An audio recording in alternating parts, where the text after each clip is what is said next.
Xin mến chào các bạn đã đến với video tiếp theo của Phạm Tuân TV. Ngày nay, khát khao có một cuộc sống sung túc, giàu có là một mong muốn phổ biến của nhiều người.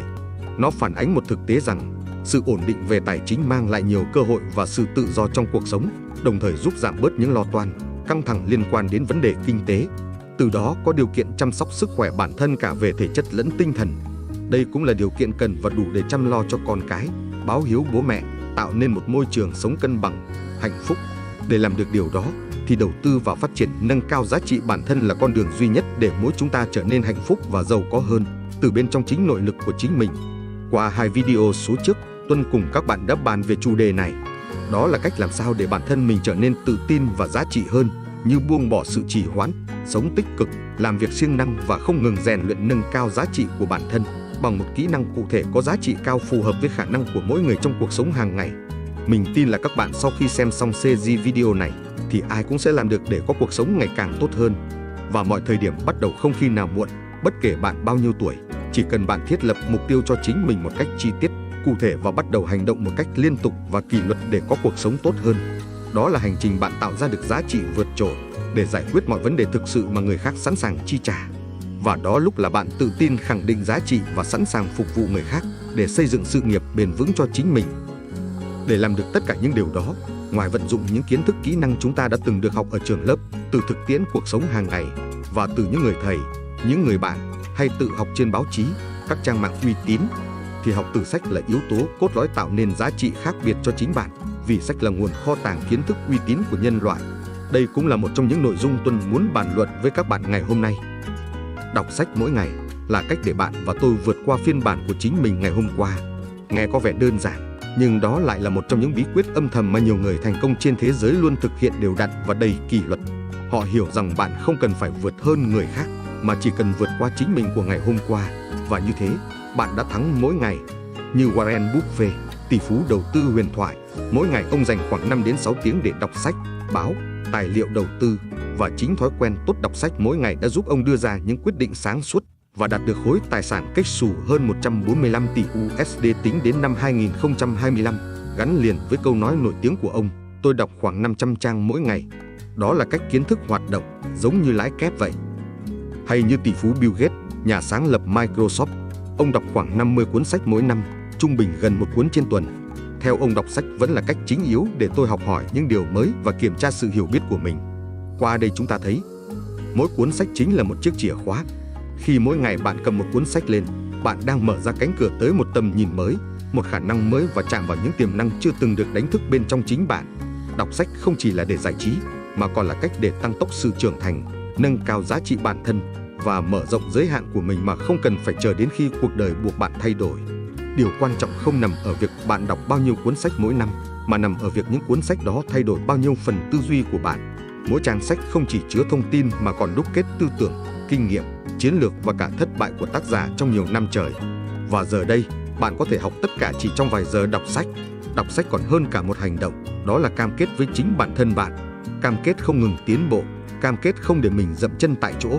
Mỗi ngày qua đi, nếu bạn đọc sách, bạn sẽ trở nên sâu sắc hơn, sáng suốt hơn và hiểu mình hơn.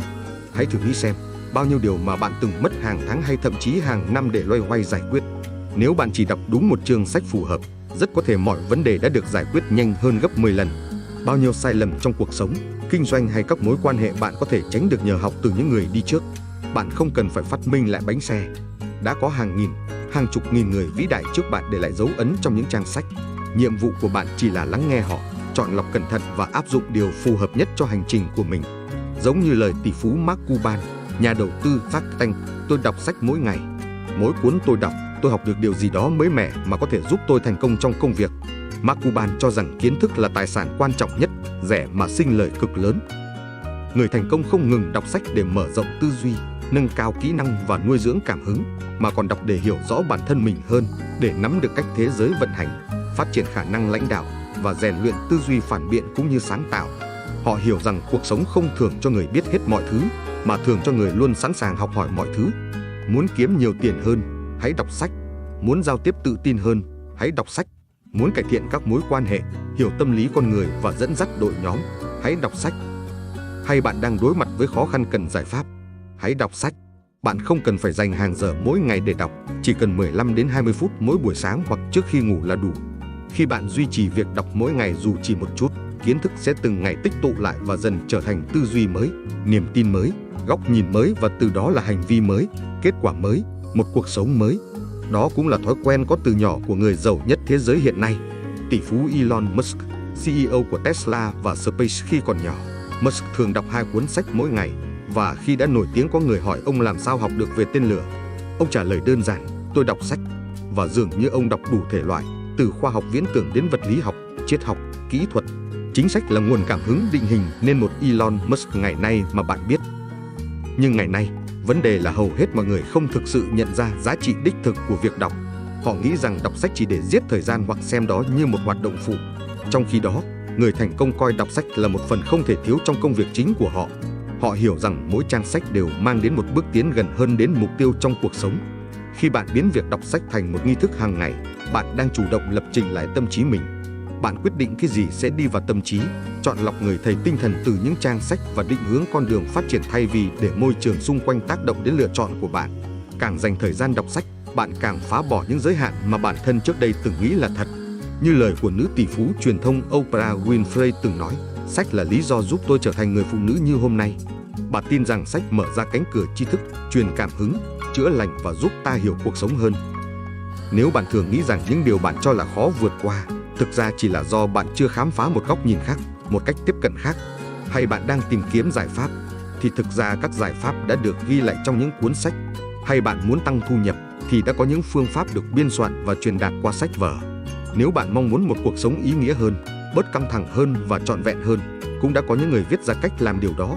Điều duy nhất bạn cần làm đơn giản là mở sách ra và đọc. Tuyệt vời hơn thế, sách không đòi hỏi bạn phải là người tài giỏi mới có thể bắt đầu. Bạn không cần bằng cấp, kinh nghiệm hay sự công nhận từ bất kỳ ai. Chỉ cần bạn mang trong mình trái tim khao khát học hỏi và sự quyết tâm cải thiện bản thân, sách sẽ chào đón bạn và dẫn lối cho bạn tới những chân trời xa hơn bạn từng hình dung. Càng đọc nhiều, bạn càng nhận ra rằng sự khác biệt giữa người thành công và người bình thường không nằm ở trí thông minh hay xuất thân, mà chính ở sự kiên trì tích lũy kiến thức qua từng ngày một, thông qua mỗi trang sách, mỗi cuốn sách, mỗi khoảnh khắc họ dành cho việc học tập. Hãy thử tưởng tượng, nếu một người dành 15 phút mỗi ngày để đọc, họ sẽ tích lũy được hơn 90 giờ học trong một năm. Và hãy nghĩ xem, 90 giờ học từ những trí tuệ xuất sắc nhất thế giới, những người đã mất hàng thập kỷ để hiểu ra các bài học ấy, sẽ truyền đạt lại cho bạn những gì. Đó không chỉ đơn thuần là việc học tập, mà còn là việc rút ngắn con đường dẫn tới tri thức và thành công. Đọc sách giúp bạn tiết kiệm thời gian thay vì phải tự mình trải qua những sai lầm mà người đi trước đã ghi lại. Họ đã đúc kết tất cả kinh nghiệm trong từng câu chữ. Việc của bạn chỉ là học hỏi, áp dụng và rút ngắn hành trình đạt được thành tựu, thậm chí tính bằng vài năm hoặc hàng thập kỷ so với người đi trước. Thế giới ngoài kia đầy rẫy những cạm bẫy, sự sao nhãng và cám dỗ khiến bạn dễ dàng tiêu tốn thời gian quý báu cho mạng xã hội, giải trí vô bổ, drama hay những cuộc trò chuyện không đầu không cuối. Và trong khi bạn mải mê với chúng, cái tài sản đáng giá nhất là thời gian, nó đang trôi đi không thương tiếc. Thế nhưng việc đọc sách sẽ giúp bạn giành lại quyền kiểm soát cuộc sống. Khi bạn dành thời gian đọc sách, bạn không còn là nạn nhân bị cuốn theo luồng thông tin hỗn loạn bên ngoài. Đặc biệt là trong thời đại công nghệ số này, nhiều thông tin trái chiều nhiễu loạn, nó tác động lên mỗi con người rất mạnh mẽ. Đọc sách làm bạn trở nên chủ động trong việc chọn lọc nội dung, rèn luyện tư duy và đầu tư cho trí não mình, một loại tài sản vô giá.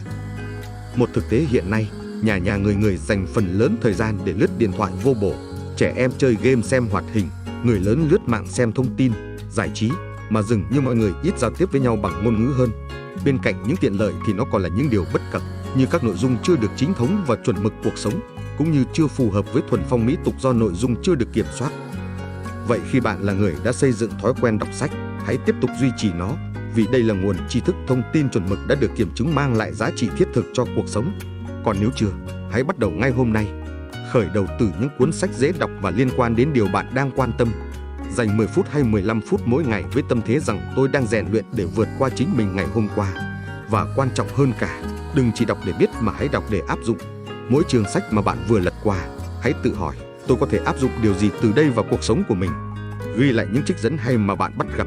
Thử nghiệm bất kỳ chiến lược nào bạn học được vào công việc, giao tiếp hay trong cách đối mặt với khó khăn.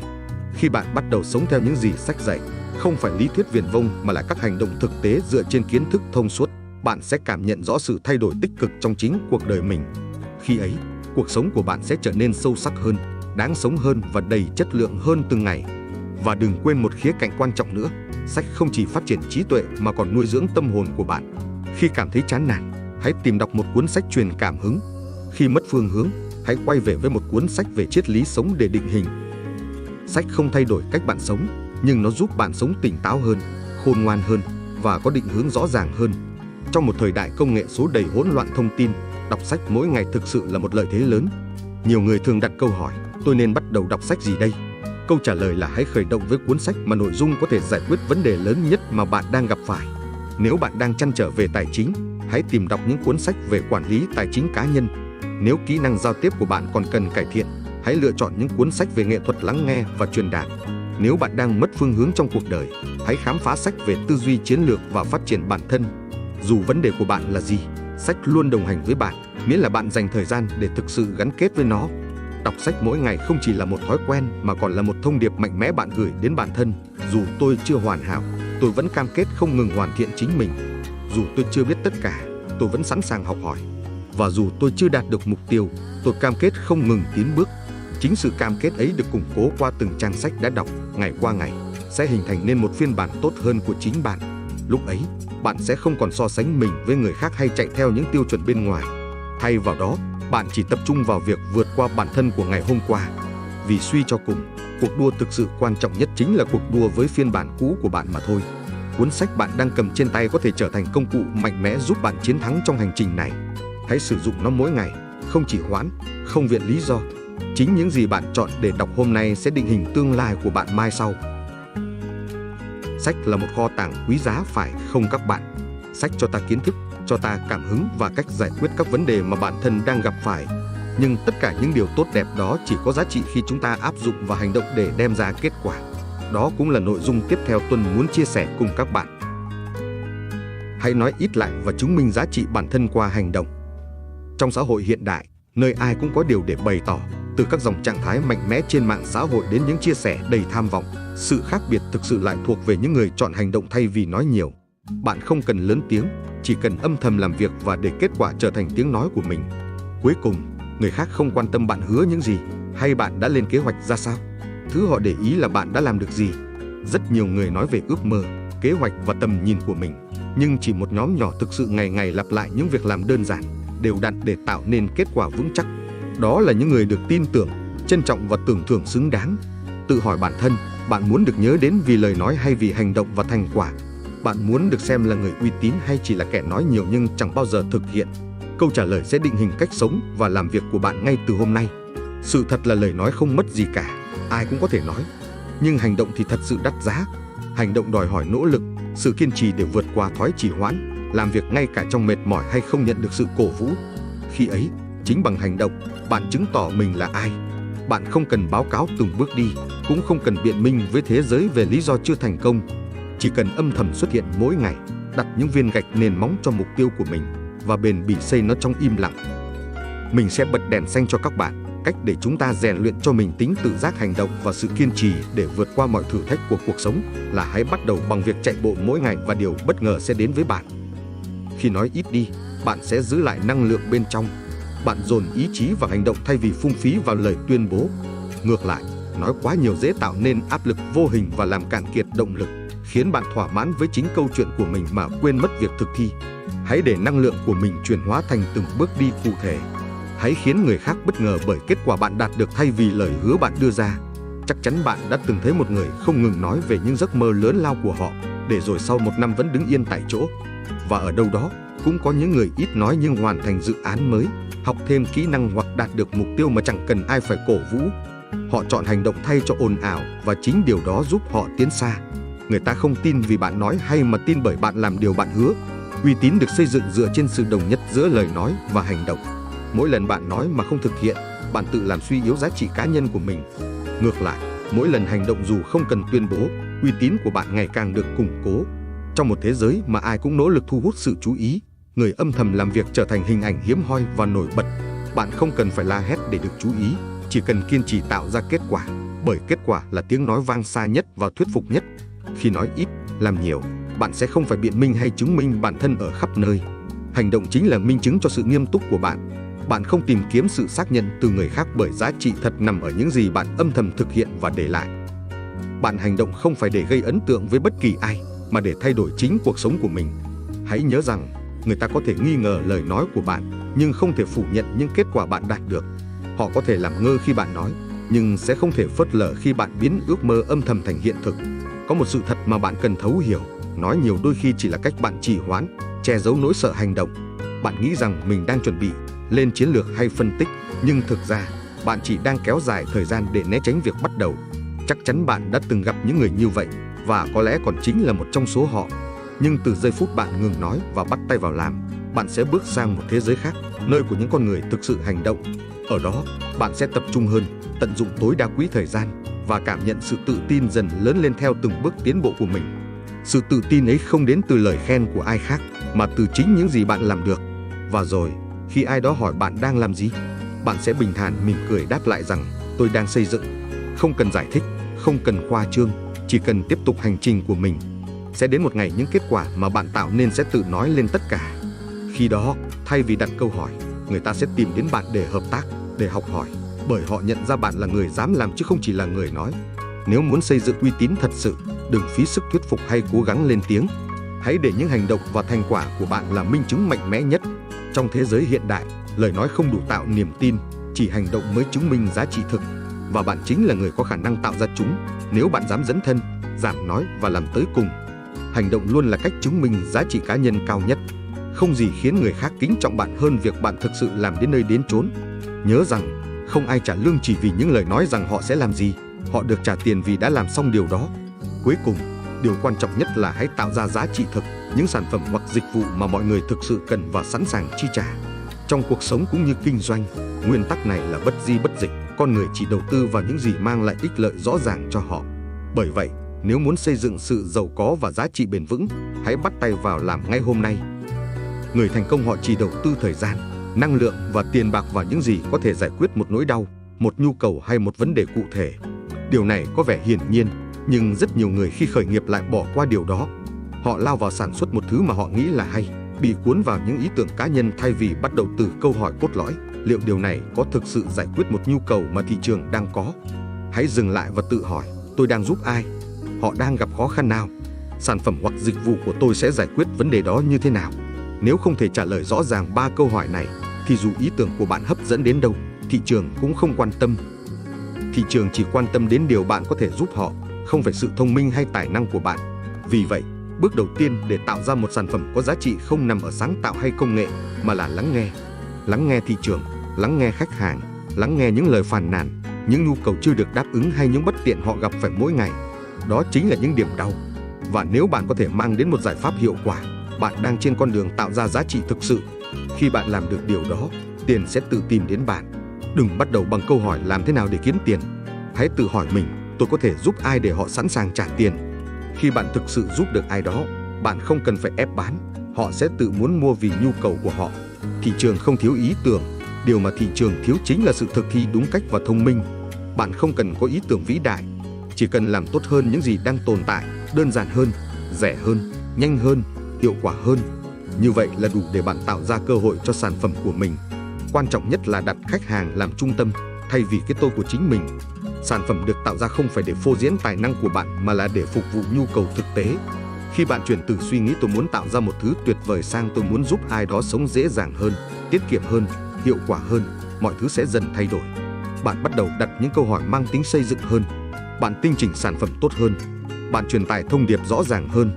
Và đó là khi thị trường bắt đầu chú ý đến bạn. Nhưng không dừng lại ở việc đáp ứng nhu cầu cơ bản. Bạn cần hỏi thêm, liệu tôi có đang làm điều này tốt hơn bất kỳ ai khác đang làm không? Nếu câu trả lời là không, hãy tiếp tục điều chỉnh và cải thiện. Thị trường ngày nay không còn chấp nhận những thứ tạm được mà chỉ dành phần thưởng cho những điều thực sự nổi bật. Tuy nhiên, để nổi bật không cần phải làm điều gì hoành tráng, chỉ cần bạn giải quyết vấn đề một cách rõ ràng hơn, nhanh chóng hơn hoặc dễ chịu hơn là đủ. Đừng cố gắng làm hài lòng tất cả mọi người, hãy tập trung vào một nhóm nhỏ nhưng cụ thể, một nhóm có vấn đề rõ ràng và sẵn sàng chi trả để giải quyết. Càng xác định tập trung, bạn càng dễ truyền tải thông điệp, tinh chỉnh giải pháp và tạo ấn tượng mạnh mẽ hơn. Ví dụ, bạn không cần phải tạo ra một phần mềm quản lý thời gian cho tất cả mọi người. Thay vào đó, hãy xây dựng phần mềm dành riêng cho các bà mẹ có con nhỏ, giúp họ sắp xếp thời gian học online. Càng cụ thể, giá trị của bạn trong mắt họ càng lớn và họ sẵn sàng chi tiêu bởi vì họ cảm thấy sản phẩm đó được tạo ra đúng cho nhu cầu của họ. Tuy nhiên, có một sự thật khá phũ phàng, sản phẩm tốt chưa chắc đã bán chạy. Bạn có thể tạo ra một giải pháp tuyệt vời, nhưng nếu không biết cách truyền tải rõ ràng giá trị của nó, khách hàng sẽ khó mà nhìn thấy lý do để mua. Vì vậy, một phần quan trọng trong việc phát triển sản phẩm là học cách nói về sản phẩm sao cho phù hợp với đúng người, đúng cách và đúng thời điểm. Nhiều người sáng tạo ra sản phẩm rồi ngồi đợi khách hàng tự tìm đến. Nhưng thực tế là khách hàng không mua sản phẩm vì bạn đam mê nó, mà vì họ hiểu rõ nó có thể cải thiện cuộc sống của họ ra sao. Nếu bạn không trình bày được điều đó một cách cụ thể và dễ hiểu, bạn sẽ bị bỏ qua. Hãy đặt mình vào vị trí người mua. Họ không mấy quan tâm đến công nghệ bạn sử dụng, quy trình bạn triển khai hay những nỗ lực bạn đã bỏ ra. Điều duy nhất họ để ý là tôi sẽ nhận được lợi ích gì khi sử dụng sản phẩm này. Và nếu bạn có thể trả lời câu hỏi đó một cách rõ ràng, cụ thể và đúng ngôn ngữ của họ, bạn đã nắm trong tay lợi thế rất lớn. Hãy chú ý đến cách mô tả sản phẩm. Tránh sử dụng những thuật ngữ kỹ thuật phức tạp hoặc ngôn từ hoa mỹ. Hãy dùng ngôn ngữ đời thường để nói đúng những gì khách hàng đang nghĩ, đúng những khó khăn họ gặp phải và đúng những mong muốn mà họ khát khao. Khi làm được điều đó, khách hàng sẽ gật đầu, mở ví và quay lại ở những lần sau. Đừng nghĩ tới việc bán hàng. Hãy tập trung làm cho khách hàng cảm thấy họ được thấu hiểu. Khi ấy, họ sẽ tin tưởng bạn và lựa chọn mua sản phẩm của bạn. Vì vậy, nghiên cứu thị trường và lắng nghe phản hồi của khách hàng không phải là một bước phụ trong quá trình xây dựng sản phẩm mà chính là yếu tố cốt lõi. Bạn không thể ngồi trong phòng kín để phát triển một sản phẩm rồi hy vọng nó sẽ phù hợp với thị trường. Hãy ra ngoài, trò chuyện với khách hàng, quan sát hành vi của họ, tìm hiểu lý do tại sao họ chưa hài lòng với những giải pháp hiện tại và liên tục điều chỉnh sản phẩm. Một sản phẩm thành công không phải là thành quả của một lần tạo ra duy nhất mà là kết quả của quá trình mài giũa nhiều lần. Hãy ra mắt một phiên bản đầu tiên chưa hoàn hảo nhưng đủ tốt để kiểm nghiệm. Sau đó, lắng nghe phản hồi, cải tiến, cập nhật và tinh chỉnh theo thời gian. Bạn hãy phát triển sản phẩm ngày càng phù hợp hơn, không chỉ với những gì bạn nghĩ mà phải đáp ứng đúng nhu cầu thực sự của thị trường. Một bài học quan trọng ở đây chính là khách hàng hiếm khi nói rõ họ muốn gì, nhưng hành động của họ luôn bị chi phối bởi cảm xúc. Vì vậy, bạn cần học cách đọc vị qua những lời họ không nói ra, hiểu động lực sâu xa đằng sau hành vi và từ đó thiết kế giải pháp hợp lý. Ví dụ, người ta không mua máy hút bụi chỉ vì yêu công nghệ, mà vì họ muốn làm sạch nhà cửa nhanh chóng, tiện lợi. Họ cũng không đăng ký khóa học vì ham học hỏi, mà vì mong muốn có cơ hội nghề nghiệp tốt hơn, kiếm tiền dễ hơn hoặc được xã hội công nhận. Nếu bạn đáp ứng đúng những mong muốn gốc rễ này, khách hàng sẽ tìm đến bạn. Ngoài ra, đừng đánh giá thấp sức mạnh của sự lặp lại và tính nhất quán. Lần đầu tiên khách hàng mua có thể do tò mò, nhưng họ quay lại là vì bạn đã giữ đúng lời hứa. Nếu bạn hứa sản phẩm dễ sử dụng thì nó phải thực sự dễ dùng. Nếu bạn cam kết giúp tiết kiệm thời gian thì sản phẩm phải làm được điều đó. Và khi bạn hứa sẽ hỗ trợ tận tình, bạn nhất định phải có mặt bất cứ khi nào họ cần. Mỗi khi hoàn thành cam kết, bạn đang xây dựng một tài sản vô hình nhưng cực kỳ quý giá, lòng tin.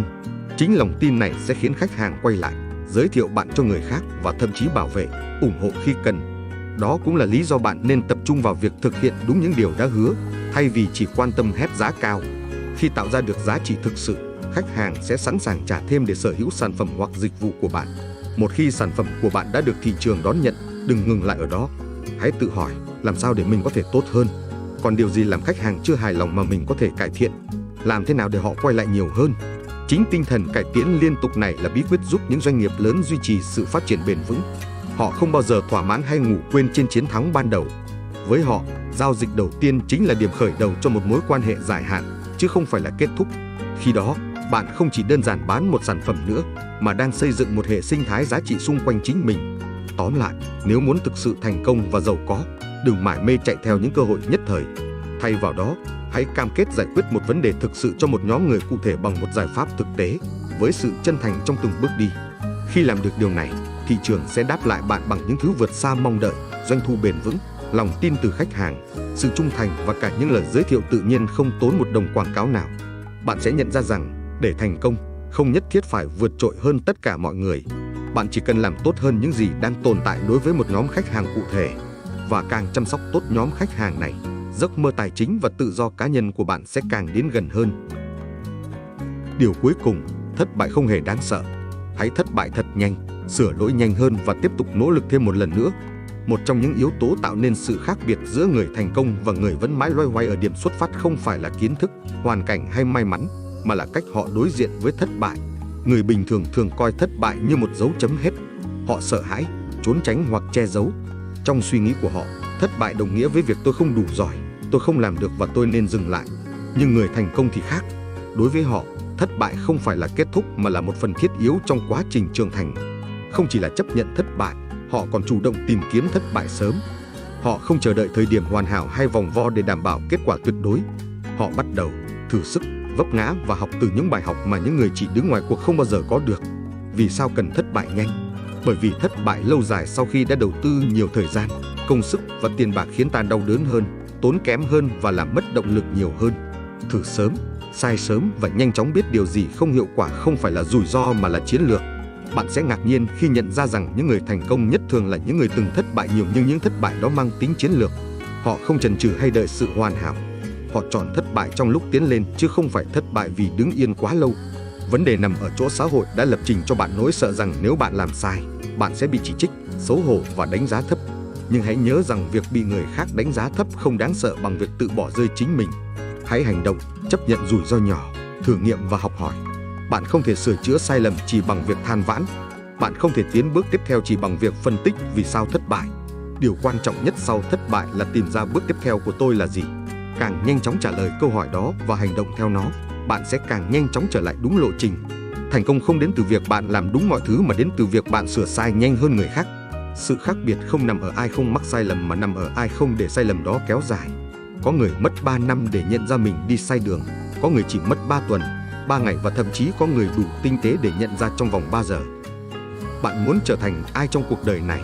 Khi càng trưởng thành, người ta càng nhận ra rằng mỗi sai lầm chính là một khoản đầu tư quý giá. Và nếu bạn xử lý khoản đầu tư đó nhanh chóng, bạn càng dễ dàng rút vốn và xoay vòng hiệu quả hơn. Đừng để cái tôi làm bạn chùn bước. Đừng để sĩ diện khiến bạn cố chấp bảo vệ một lựa chọn đã sai. Hãy linh hoạt, hãy dũng cảm và hãy xem mọi sai lầm như công cụ định vị lại hành trình của mình.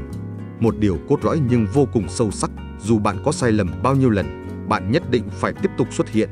Xuất hiện mỗi ngày không phải vì hôm nay chắc chắn bạn sẽ thành công, mà vì bạn tin rằng mỗi lần xuất hiện là một lần tiến gần hơn đến mục tiêu.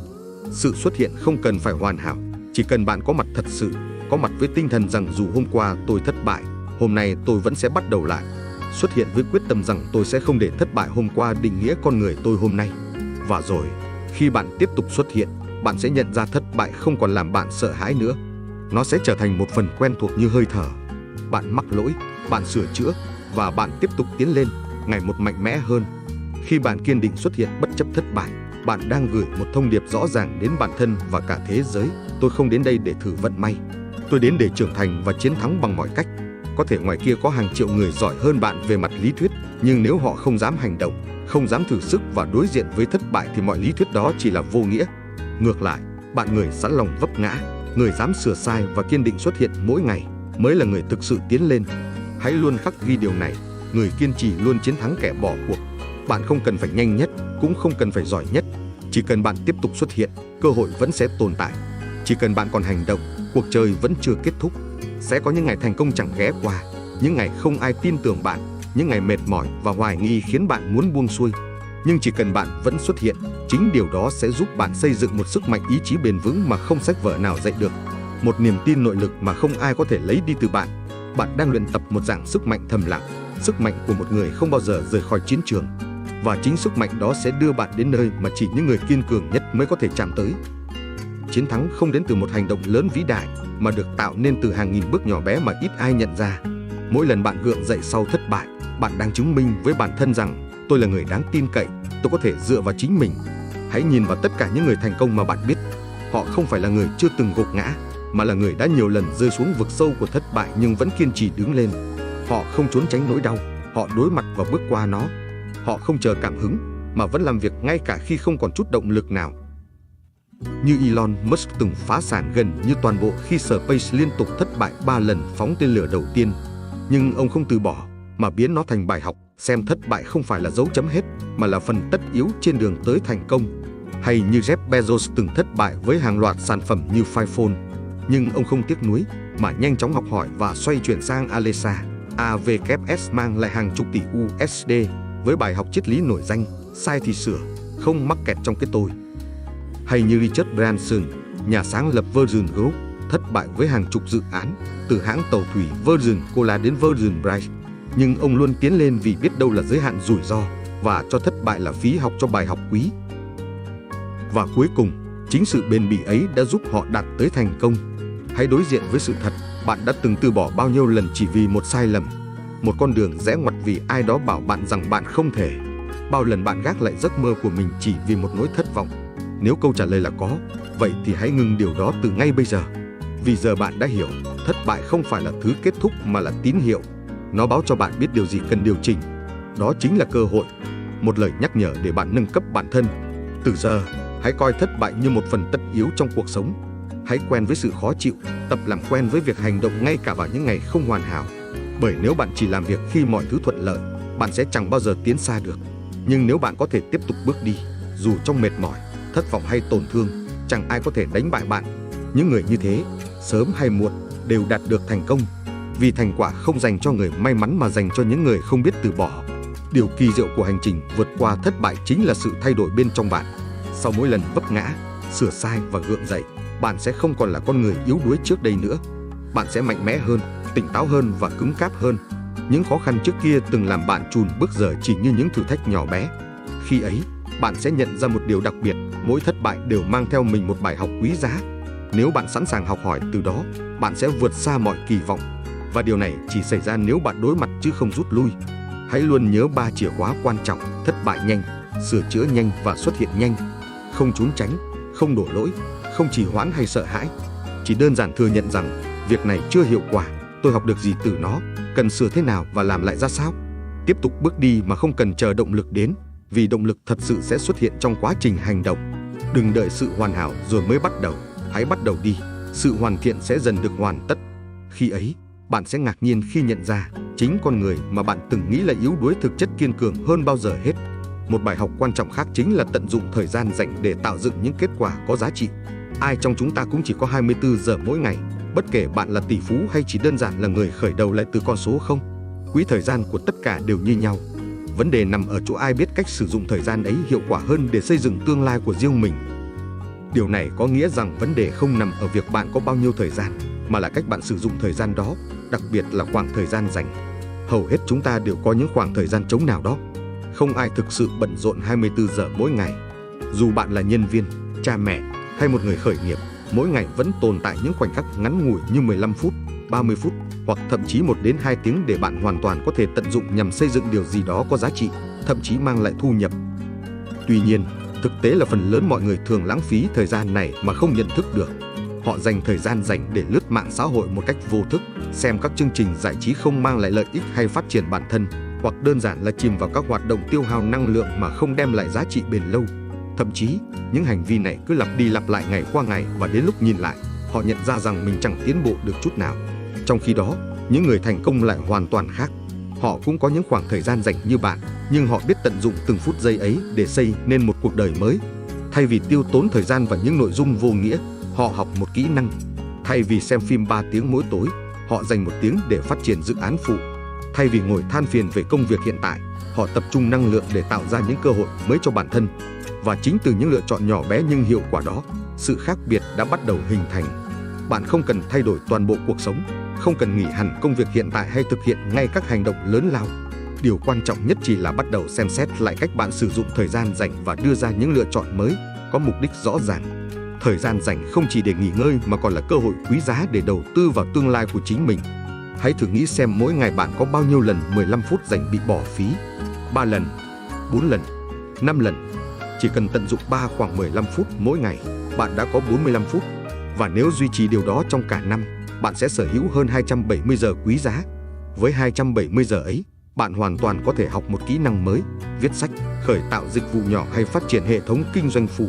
Con số này không hề nhỏ, nó đủ để hoàn thành một chương trình học bài bản, tạo ra một sản phẩm kỹ thuật số để bán, hoặc định hình một gói dịch vụ cụ thể. Quan trọng hơn cả, đó là 270 giờ mà bạn hoàn toàn kiểm soát, không ai có thể can thiệp được. Vậy nên, hãy đặt ra lựa chọn cho chính mình và tận dụng tốt thời gian rảnh để thay đổi tương lai ngay từ hôm nay. Vậy nên hãy ngừng nói không có thời gian và thay vào đó hãy nói tôi sẽ sử dụng thời gian hiện có để tạo ra những giá trị. Chỉ cần thay đổi cách đặt câu hỏi, bạn đã thay đổi tư duy của mình. Hãy chân thành xem xét Bạn có kỹ năng nào đủ để người khác sẵn sàng trả tiền không? Hoặc nếu chưa có kỹ năng đó, bạn có sẵn lòng dành thời gian dành để học hay không? Bạn không cần phải trở thành chuyên gia ngay lập tức, chỉ cần học đủ giỏi để giải quyết một vấn đề cụ thể cho một nhóm đối tượng. Khi bạn giúp người khác tiết kiệm thời gian, giảm phiền hà, tăng hiệu quả, bạn vừa tạo ra giá trị. Và khi giá trị sinh ra, thu nhập sẽ đến. Nhưng hãy nhớ, việc học chỉ là khởi điểm, hành động mới là điều cần thiết. Bạn phải tìm cách biến kỹ năng đó thành kết quả cụ thể. Có thể bạn nhận dự án nhỏ từ bạn bè, hỗ trợ doanh nghiệp địa phương mở cửa hàng trực tuyến, hoặc đơn giản làm những việc thủ công mà bạn yêu thích. Đừng xem nhẹ những bước đi ban đầu. Những gì bạn thực hiện vào buổi tối cuối tuần hoặc sáng sớm sẽ âm thầm định hình tương lai tài chính. Hãy ghi nhớ điều này, bạn không cần nhiều thời gian hơn, chỉ cần sử dụng thời gian hiện có một cách thông minh hơn. Thành công thuộc về người biết chuyển hóa các khoảng thời gian rời rạc thành nền móng cho tương lai. Thực tế là bạn sẽ không bao giờ có đủ thời gian vì cuộc sống luôn chen ngang với các cuộc gọi, công việc, tình huống bất ngờ. Vì vậy, thời gian rảnh phải được tạo ra chứ không chờ đợi xuất hiện. Cách tốt nhất để tạo thời gian rảnh là loại bỏ những thứ vô nghĩa, các cuộc trò chuyện không mang lại kết quả, các chương trình truyền hình xem vì thói quen, hoặc những lần cầm điện thoại chỉ để giết thời gian. Thay vào đó, hãy tự hỏi, nếu chỉ có 1 giờ mỗi ngày để xây dựng tương lai, tôi sẽ làm gì? Chính những giờ tích lũy đó qua từng ngày, tuần, tháng sẽ trở thành tài sản quý báu nhất mà bạn sở hữu. Khả năng tạo ra thu nhập phụ thuộc vào bản thân bạn, chứ không phải người khác. Bạn không cần từ bỏ mọi thứ để bắt đầu lại, chỉ cần cải thiện mỗi ngày một chút. Nếu mỗi ngày bạn dành 1 giờ để phát triển một kỹ năng, sau 1 năm sẽ có hơn 360 giờ tự rèn luyện. Đó là hơn 30 ngày làm việc toàn thời gian.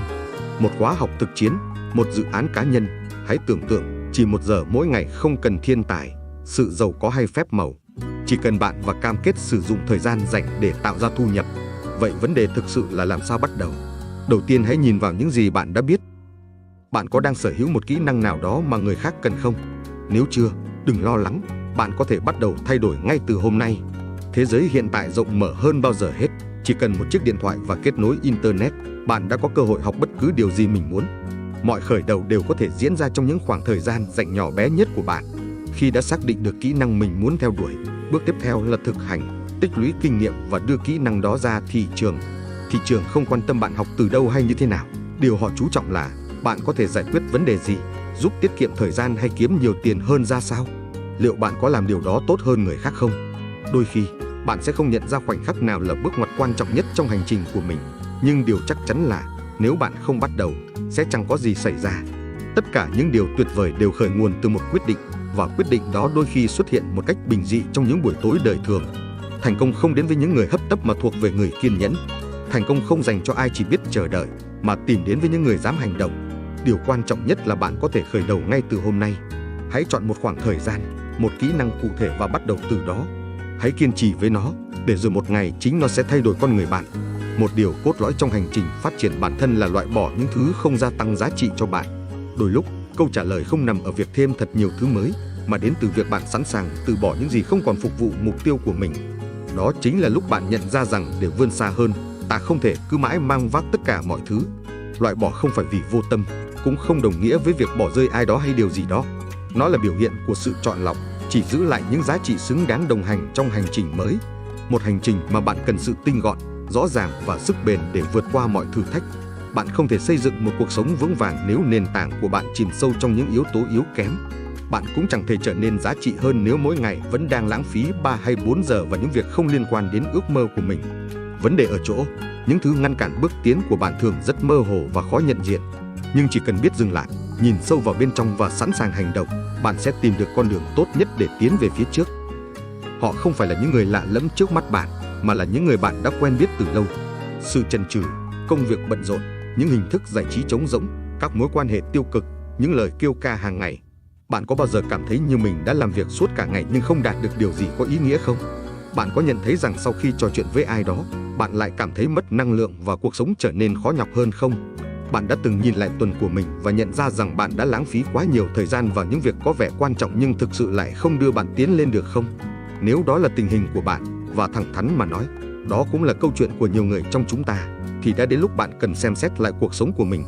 Giống như một doanh nghiệp muốn phát triển cần loại bỏ những chi phí không cần thiết, cuộc sống của bạn cũng cần phải giảm bớt sự phân tâm, ít người kéo bạn xuống và ít ý tưởng an toàn cản trở bạn dám chấp nhận rủi ro.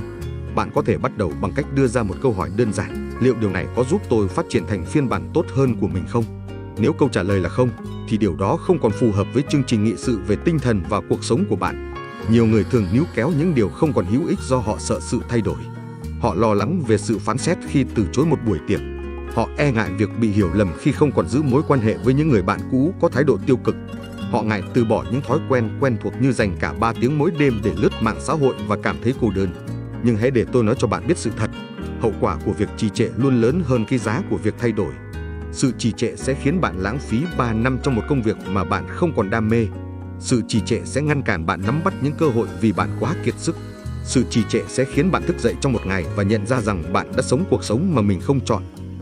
Vì vậy, nếu bạn thật sự chân thành về việc phát triển bản thân, hãy can đảm ngừng lại. Hãy cắt đứt các mối quan hệ có hại, dù đó là bạn bè, người thân hay đồng nghiệp. Loại bỏ thói quen trì hoãn, như việc thức khuya không lý do, ngủ nướng không có mục đích và chi tiêu bừa bãi. Từ bỏ những lý do bạn hay sử dụng để tự biện minh cho việc không hành động. Tôi cảm thấy quá mệt, tôi chưa sẵn sàng, có lẽ ngày mai mọi thứ sẽ khác. Bạn biết đấy, chúng ta không thể chờ đợi đến khi mọi thứ hoàn hảo để bắt đầu sống một cuộc đời có ý nghĩa. Chúng ta cần phải khởi động và loại bỏ những thứ không còn hữu ích cho những mục tiêu cao cả hơn trong cuộc sống. Hãy hình dung về một khu vườn. Nếu bạn chỉ chăm sóc nó mỗi ngày mà không dọn dẹp cỏ dại, bạn sẽ không thể mong đợi hoa sẽ nở. Bạn cần phải dọn dẹp trước khi bắt đầu trồng cây. Bạn cần chuẩn bị không gian để ánh sáng và chất dinh dưỡng có thể lọt vào. Cuộc sống của bạn cũng giống như thế. Khi bạn bắt đầu loại bỏ những thứ không cần thiết, bạn sẽ cảm nhận được điều gì đó đặc biệt. Cuộc sống của bạn trở nên đơn giản hơn. Điều này không chỉ liên quan đến thời gian mà còn ảnh hưởng đến sự yên tâm về tinh thần. Bạn sẽ cảm thấy minh mẫn hơn, bình tĩnh và vững vàng hơn về mặt cảm xúc. Giấc ngủ của bạn sẽ cải thiện vào ban đêm vì bạn không còn bị ám ảnh bởi những mâu thuẫn bên trong. Bạn cũng sẽ có thời gian để đọc sách, tìm hiểu kỹ năng mới, lập kế hoạch và chuẩn bị cho tương lai. Bạn có thể ngồi yên trong 5 phút mà không cảm thấy căng thẳng vì tâm trí bạn không bị chi phối bởi những rắc rối xung quanh. Tôi gọi đó là việc giải phóng năng lượng bị động. Hãy suy nghĩ về điều này. Mỗi cuộc thảo luận tiêu cực mà bạn tham gia không chỉ chiếm 20 phút mà còn tạo ra gánh nặng cho bạn trong nhiều giờ tiếp theo. Xem TV mỗi 3 giờ không chỉ tiêu tốn thời gian mà còn khiến bạn khó khăn trong việc tập trung. Một môi trường bừa bãi không chỉ tác động đến thị giác của bạn mà còn ảnh hưởng đến suy nghĩ. Vì mọi sự hỗn độn đều làm mất đi sự chú ý. Do đó, khi bạn bắt đầu điều chỉnh lại mọi thứ, bạn đang khôi phục khả năng tập trung, trạng thái yên tĩnh và động lực để tiến lên. Để thực hiện điều này hiệu quả, bạn cần 3 yếu tố. Yếu tố đầu tiên là lòng dũng cảm. Thật không dễ để từ chối những cuộc gọi từ người thường xuyên liên lạc với bạn mỗi ngày. Cũng không đơn giản để ngừng việc giải trí khi bạn nhận ra rằng nó chẳng mang lại lợi ích gì. Nhưng bạn cần phải quyết định, bạn muốn làm hài lòng mọi người hay muốn phát triển theo cách mà bạn xứng đáng. Hãy nhớ rằng, mọi thứ bạn giữ lại đều có cái giá của nó. Nếu bạn giữ lại điều cũ, bạn sẽ phải bỏ lỡ điều mới mẻ. Nếu bạn duy trì sự thoải mái, bạn sẽ đánh đổi lấy sự phát triển. Nếu bạn bám vào những điều quen thuộc, bạn sẽ bỏ lỡ cơ hội trở thành phiên bản tốt hơn của chính mình. Thứ hai là sự kiên trì. Việc loại bỏ không chỉ là một hành động thực hiện một lần là xong. Nó là một quá trình liên tục giống như việc dọn dẹp nhà cửa hay cắt tỉa cây cối. Có thể hôm nay bạn nhận ra rằng một mối quan hệ đã đến lúc chấm dứt. Tuần sau, bạn lại phát hiện ra một thói quen cần điều chỉnh. Tháng sau, có thể bạn nhận ra rằng một công việc phụ đang tiêu tốn năng lượng của bạn mà không mang lại kết quả tương xứng. Bạn nên tự hỏi câu hỏi này mỗi tuần. Điều gì trong cuộc sống của tôi đang cản trở sự tiến bộ của tôi và cần thành thật với chính câu trả lời đó. Có những điều đã hỗ trợ bạn cách đây 2 năm, nhưng giờ đây chúng trở thành rào cản. Có những người từng là nguồn cảm hứng cho bạn nhưng giờ họ chỉ còn lại sự phê phán hoặc châm biếm. Cuộc sống luôn biến đổi và mọi thứ cần phải được cập nhật. Và bạn cũng vậy. Thứ ba, tính chủ động. Việc cắt giảm không phải là để trở nên trống rỗng mà là để thay thế bằng những điều tốt hơn. Bạn từ bỏ những cuộc trò chuyện vô bổ để thay vào đó là những cuộc gặp gỡ ý nghĩa hơn. Bạn loại bỏ những mối quan hệ độc hại để xây dựng những kết nối sâu sắc, biết lắng nghe và hỗ trợ lẫn nhau. Bạn không chỉ đơn thuần là cắt giảm mà còn đang tái cấu trúc, thiết kế lại môi trường sống của mình từ thói quen, không gian, con người cho đến cả những dòng suy nghĩ bên trong. Đây chính là một trong những chiến lược hàng đầu của những người thành công. Họ chủ động tạo dựng môi trường giúp mình phát triển thay vì phải chịu đựng một không gian đang kéo lùi mình lại. Hãy nhớ rằng mỗi vật trong phòng bạn đang ở hay hỗ trợ bạn đều có thể giúp bạn tiến bộ hoặc chỉ kéo bạn lại. Mỗi người bạn gặp trong tuần có thể đang mang lại năng lượng tích cực cho bạn hoặc làm bạn cảm thấy kiệt sức. Mỗi thói quen mà bạn duy trì có thể giúp bạn mạnh mẽ hơn hoặc đang âm thầm làm yếu đi sự tập trung và ý chí của bạn. Việc loại bỏ những thứ không cần thiết là cách bạn kiểm soát không gian sống và vận mệnh của chính mình. Bạn không thể xây dựng một ngôi nhà đẹp trên nền tảng không vững chắc. Bạn không thể bay cao nếu vẫn mang những đồ vật không cần thiết. Bạn không thể tiến bước với tốc độ của sự thay đổi nếu mỗi ngày đều phải đối mặt với nhiều rào cản. Hơn hết, bạn xứng đáng sống một cuộc đời chọn lọc. Bạn không phải trở thành cái thùng rác cho cảm xúc của người khác. Bạn không phải là sản phẩm của môi trường đầy rẫy hỗn loạn và áp lực. Bạn có quyền quyết định, lựa chọn và làm mới mọi thứ. Vậy hãy bắt đầu ngay hôm nay. Hãy ghi lại 3 điều mà bạn biết là không còn phù hợp với hành trình phát triển của bạn. Một con người, một thói quen, một cách suy nghĩ lỗi thời. Sau đó, hãy viết thêm 3 điều mà bạn sẽ thay thế chúng bằng một hành động mới, một niềm tin mới, một người bạn truyền cảm hứng tốt hơn. Hãy loại bỏ và thay thế. Hãy làm cho mọi thứ ngắn gọn và chú trọng hãy quyết đoán và tiến bước. Vì cuối cùng chỉ bạn mới là người chịu trách nhiệm về chất lượng cuộc sống của mình. Và cuộc sống đó phải đủ ý nghĩa để bạn không cảm thấy tiếc nuối. Hãy cho Tuân biết ý kiến của bạn về những điều này trong phần bình luận phía dưới. Nếu bạn thấy video này hữu ích, hãy nhớ ấn like, đăng ký kênh và bật thông báo để không bỏ lỡ những nội dung tiếp theo từ Phạm Tuân TV nhé. Xin chào và hẹn gặp lại.